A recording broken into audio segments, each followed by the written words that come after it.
Le bos. Aku lho dadi RT malah mumet. Lah kemet apa? Ha piye? Bendino lho, warga laporane gur kelangan e. Sing ngono ki solusine piye?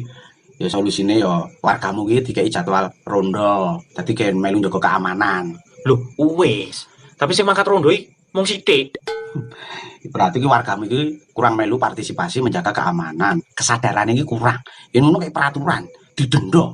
Oh, berarti sing ra mangkat rondo iki didenda ngono. Lho ora, sing kelangan kuwi didenda. Dadi mbok kelangan sandal, kelangan TV, kelangan perhiasan, pokoknya kelangan isen-isen omah kuwi didenda. Saoke-oke. Dadi warga gen wedi, wis kelangan jadi didenda. Dengan sendirinya mereka akan menjaga keamanannya sendiri-sendiri ben supayane ora kemalingan.